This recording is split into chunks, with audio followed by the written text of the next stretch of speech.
After shouting the unthinkable at Rachel, Chloe finds comfort in Xander's arms. Hello everyone, welcome to back my channel.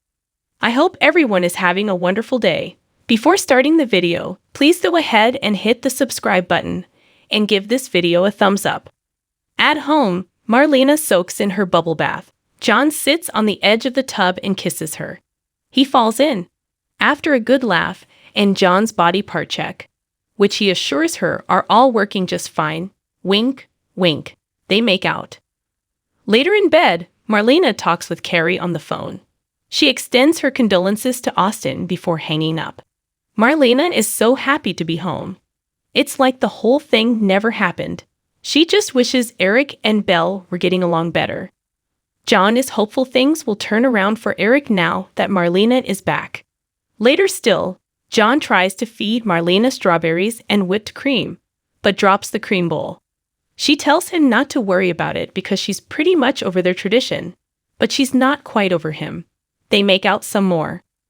At Brady's pub, Brady tells Rachel that Marlena is alive. Chloe enters and overhears the stunning news. Chloe sits with them to celebrate. Brady suggests they share 3 scoops of ice cream with all the toppings. Rachel says, "Over my dead body." Rachel doesn't mind sharing with her daddy, but she doesn't want to share with Chloe. Brady reminds Rachel that Kristen wants her to be nice to Chloe. Rachel retorts that Kristen only wrote that letter because Brady made her. Brady says, "She told you?" "No," Rachel responds, "but you just did." Chloe tries to make peace and gives Rachel a present. Rachel eagerly opens it to stickers. Chloe remembered how proud she is of her collection. Rachel was, but then she grew out of it. She crumples them up and yells that she doesn't take bribes. Rachel shouts, "You hate me as much as I hate you." Chloe explodes. "You're right. I do hate you." Chloe quickly apologizes. Brady says they'll talk about it later and leads Rachel to the door. Rachel looks back and smirks at Chloe. Liam races into his room at the Salon Inn as Gwen and Alex are having sex. They yell at him for not knocking, but he has news about Xander. Alex gets dressed while Leo sexually harasses him.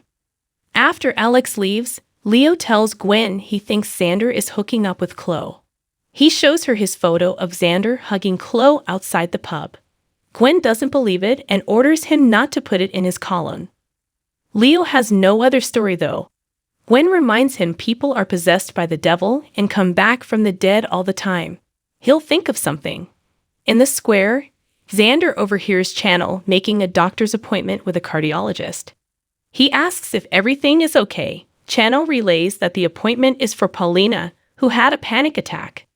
They sit with coffee as Channel fills Xander in on Sloane's threats and Paulina's office getting ransacked. When Xander expresses genuine concern for Paulina, Channel notes there was no love lost between him and his former mother-in-law. Xander sighs that it wasn't his finest hour and apologizes for whatever he put her through. Channel brushes it off, reminding him he was still in love with Sarah. She's sorry things didn't work out for them. Xander echoes the sentiment regarding her and Johnny, and her and Johnny's twin sister.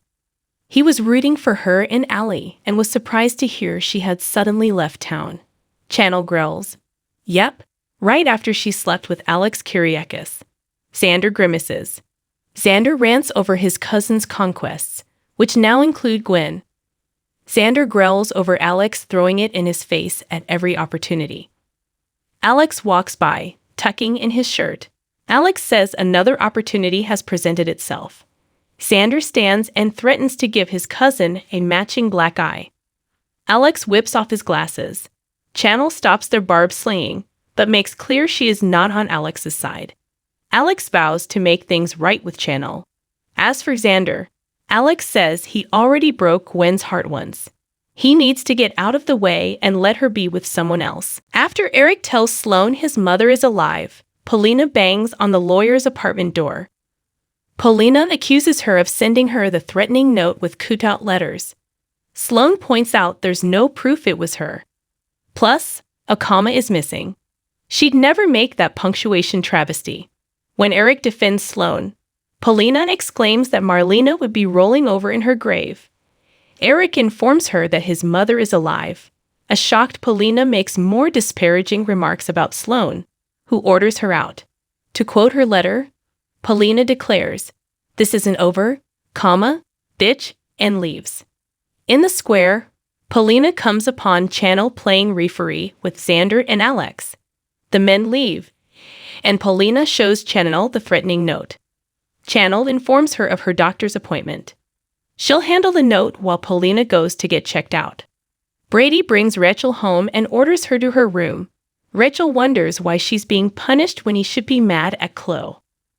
At the pub, Xander finds Chloe slouched over the bar, drinking martinis.